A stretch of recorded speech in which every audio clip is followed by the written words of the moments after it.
Sir, ये जिस तरीके से आपने सुना है, क्या मन में भाव आया कि इस तरीके से शयन आरती और इसके लिए पैसे लिए जा रहे हैं?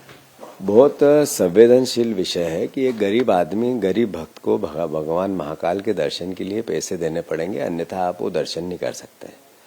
बहुत ही शर्म की बात है कि मुख्यमंत्री उसी जिले के हैं जहाँ पे मंदिर का, भोलेनाथ का ये पवित्र स्थान है, उनके निर्देश पर, सीएम के निर्देश पर ये जजिया कर लगाया गया। कैसी भावना हो सकती है कि भोलेनाथ के दर्शन के लिए स्पेशल आपको पैसे देने पड़ेंगे, यानी पैसे से दर्शन करो। ये है धार्मिक लोगों की असलियत, ये है धर्म की आड़ में वोट लेने वालों की खासियत, ये है हिंदुत्व, कट्टर हिंदुत्व बनाने के पीछे का जो पाप। और फिर भी अगर इनका चेहरा हम नहीं समझे तो फिर कौन का समझे? और ये बीजेपी तो कहती सनातनी पार्टी, हिंदुओं की बात करने वाली पार्टी। बीजेपी कट्टर हिंदू बनाने की बात करती है। देश, दुनिया, भारतवर्ष, हिंदू परंपरा, अच्छा हिंदू बनकर आगे बढ़ने की बात कहती है। जो कट्टर हिंदू बनाना मतलब बीजेपी को वोट दे वो कट्टर हिंदू, और जो देश की बात कर ले वो हिंदू इनके लिए महत्व नहीं रखता है।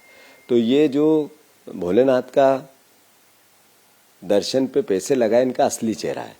ये जो फीस वसूल करते हैं दर्शन पे, ये इनकी असलियत है। ये एक जगह की बात नहीं है, जगह जगह की बात है। जबलपुर में जिस तरीके से पुल गिरा है, कैसे देख रहे हैं इसे? लगातार एक के बाद एक कई पुल आ रहे हैं। ऐसा है, भारतीय जनता पार्टी और भ्रष्टाचार, नरेंद्र मोदी का जो नारा था, ना खाऊंगा ना खाने दूंगा, वो बदल चुका है। जितना लूट सके लूट लो, समय कम है। इस आधार पर भारतीय जनता पार्टी मध्य प्रदेश में काम कर रही है। यहाँ के PW मिनिस्टर, रोड के मिनिस्टर ये कहते हैं गड्ढे भी रहेंगे, सड़क भी रहेंगे, कहीं धुन में। एक मंत्री इनका कहता है कि थोड़ा बहुत तो खाना पड़ता। CS कहता है सारे कलेक्टर चोर हैं। हमारे मोहन यादव के पीछे मुख्यमंत्री नाम की चिड़िया बची है क्या? रिलेवेंसी नहीं बची, क्योंकि उनका कंट्रोल नहीं बचा मंत्रियों पर, सरकार पर, व्यवस्था पर। ये बार बार मध्य प्रदेश में पुल टूटना, सड़क धंसना, लगातार इस तरह के भ्रष्टाचार के बड़े बड़े जखीरे, 400 करोड़ का पुल 3 साल में झरझर होकर बिखर के गिर गया। यानी इससे बड़ा पाप क्या हो सकता है? ये है नरेंद्र मोदी का नया भारत।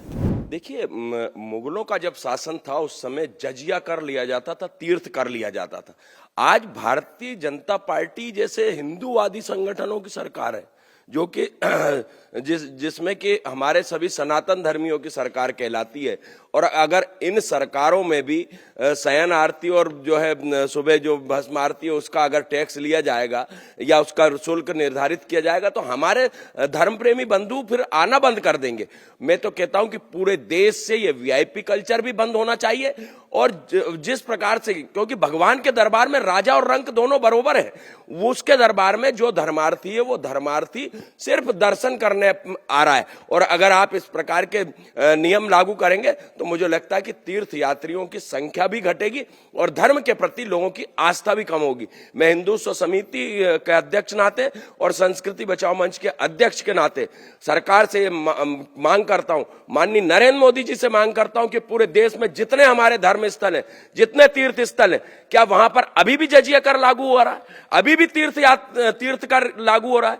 अरे, सनातनियों की सरकार कहलाने वाली अगर भारतीय जनता पार्टी की सरकार पूरे देश में जगह जगह है, तो ये तो निःशुल्क होना चाहिए और कोई VIP कल्चर नहीं होना चाहिए।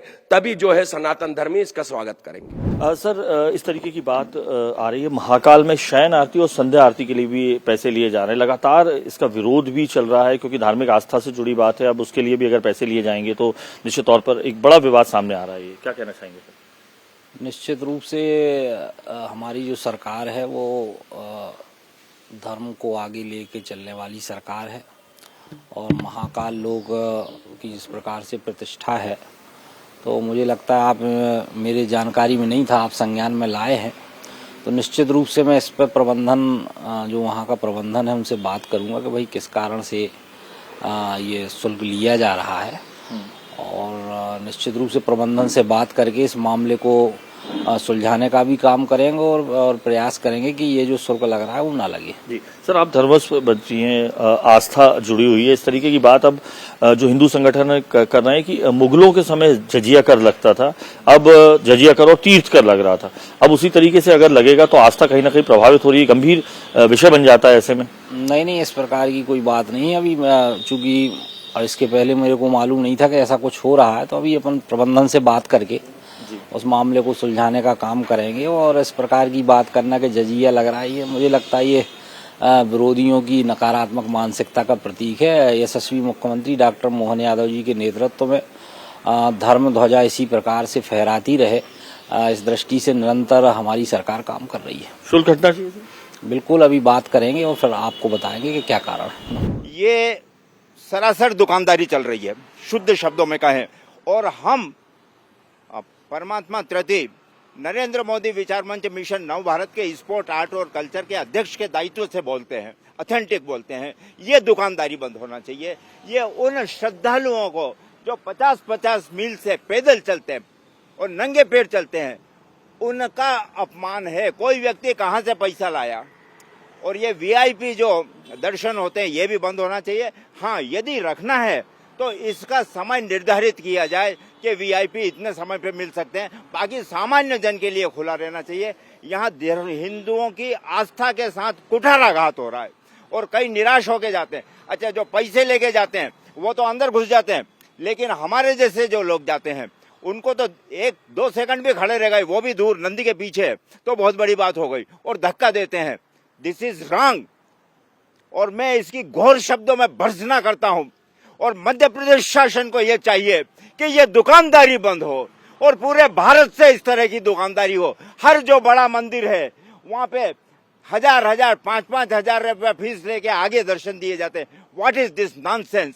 इसलिए हम जैसे जो श्रद्धालु हैं उनकी भावना आहत होती है। और मैं आपको एक बात बताना चाहता हूं, मैं तो वहां का पुराना रहने वाला, हमारा जन्म वहीं का है, महिदपुर तहसील का। तो हम दर्शन करने जाते थे, प्रेम से जाते थे, कोई ऐसा नहीं था। लेकिन जब से ये वीआईपी कल्चर चला है वहां पे, तो हमने दर्शन करना बंद कर दिया। और शिखर दर्शनम पाप नाशनम, हम दूर से जब भी अवंतिका में जाते हैं तो शिखर के दर्शन करके चले जाते हैं। इस भ्रष्ट व्यवस्था के हम घोर विरुद्ध हैं। नहीं, हमारा कहना ये है कि इस तरह की जो व्यवस्था जो वहाँ बनी हुई है ये बंद होनी चाहिए। और मैं मध्य प्रदेश शासन से भी ये मांग करता हूँ कि इस तरह की व्यवस्था जो वहाँ चल रही है गलत तरीके से, वो तुरंत बंद होनी चाहिए। और हाँ, तुरंत बंद होनी चाहिए। और जो भी इस तरह की व्यवस्थाएं वहाँ बनी हैं और जो लोग पैसा ले रहे हैं उन लोगों को उनका पूरा विरोध होना चाहिए।